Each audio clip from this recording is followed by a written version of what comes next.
So let's move on to some other climate change news. The people who will be most hurt by climate swings did the least to cause them, study says. Well, of course, pretty much everybody knows this. This is from May 2nd, 2018, so this is fairly old and fairly well known. It's no secret, not everybody on the planet is equally responsible for climate change. On a per capita basis, greenhouse gas emissions are far higher in wealthy countries like the United States, indeed the Northern Hemisphere, where 13 of the 15 largest countries by GDP are found. Emits far more than the Southern Hemisphere does, but the whole globe warms as a result. In a study released Wednesday, however, scientists have gone further. In documenting what they call climate-related inequality, they found that tropical countries, which tend to be poorer and to have contributed less to climate change, are set to disproportionately suffer one of the more severe effects of major swings in temperature.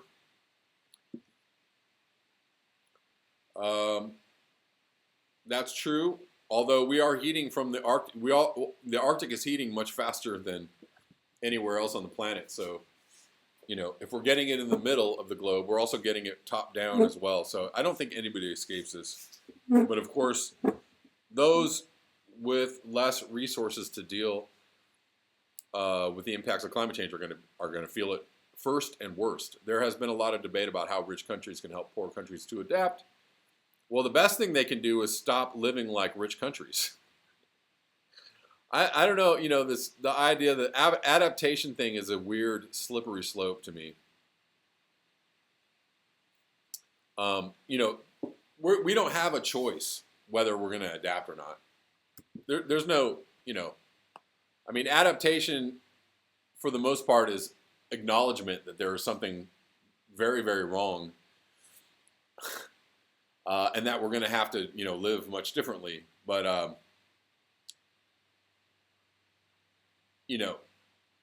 this idea that we're going to adapt through, I don't know what, technology or something, we're just going to adapt whether we like it or not.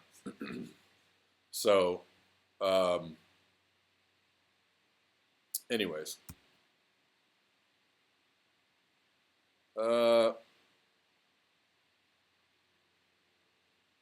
Institutions in France and the United Kingdom ran a large number of climate change simulations focusing on how much monthly temperatures will tend to deviate from the average in either direction as global warming advances. More pronounced swings between hot and cold could mean more instances of, as we sometimes put it, weather whiplash, which we are already experiencing all over the globe. The study found that in general, the tropics would see a much greater increase in temperature variability with very serious effects. Given that swings from one extreme to another can be damaging to agriculture and humans, especially if there are swings to a hot extreme. Research found one factor in those swings involved the drying of tropical soils because of evaporation. As temperature increased, as the soil dried, there was less moisture available to blunt temperature swings. When soils dry out, the excess energy can no longer go into evaporation but results in a stronger warming, explained Rito Nuti, a climate researcher with ETH Zurich, who was not involved in the study. This is the same as when you get a heat stroke from dehydration. Your body cools by sweating, and when you can't sweat anymore, then you overheat. Well, we are seeing this all over the place, right? There are droughts, drier soils, drier vegetation, drier foliage, drier air everywhere, all over the planet because of higher temperatures, and that creates this, the environments for wildfires. In the climate simulations, a particularly pronounced effect occurred in the Amazon. As the Amazon region, as it dried out, climate variability rose by 15% for every 1 degree Celsius of warming. That is a development that could also be disastrous for other regions, since a warming and drying in the world's largest tropical forest could kill off an enormous number of trees and add far more carbon dioxide to the atmosphere, triggering more warming, aka a feedback loop. So yeah, I'm not going to read this whole thing, but we all understand this.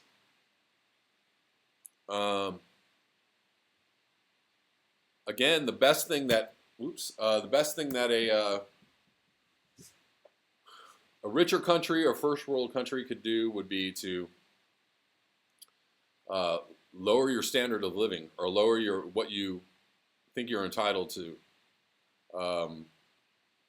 every year. And we're already seeing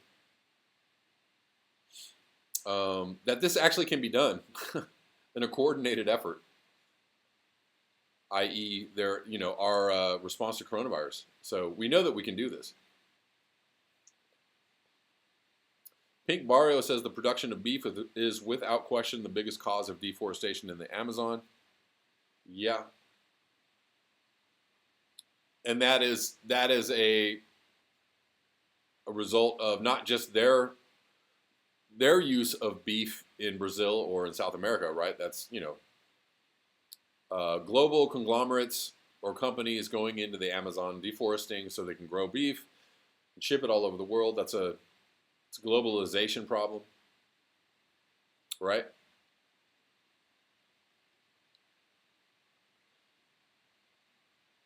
We could actually live better with less, says Gene.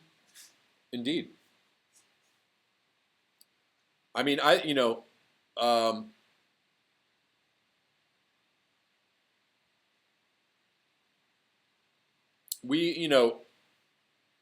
we've talked about population, and of course, population was a subject of Michael Moore's film. But even more so than population, I think the idea that we, in the rich North, in the wealthy northern countries, and the quote unquote first world countries, need to understand that it's our standard of living, which is one of the greatest drivers of climate change.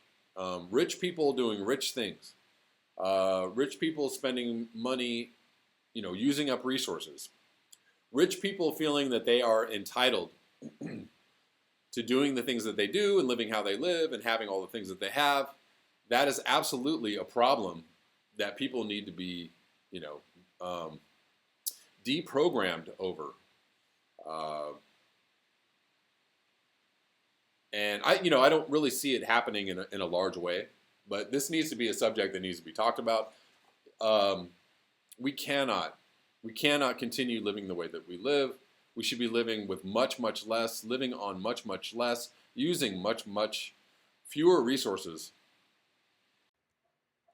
Hey guys, please remember to like, share, and subscribe. You can also support the channel at the links below: PayPal, Square, and Patreon. Also, all of my live streams are available for listening on Patreon if you happen to miss them during the day. So you can sign up for my Patreon for as little as $1. If you want to go check out the live streams, they are all there. Thanks a lot.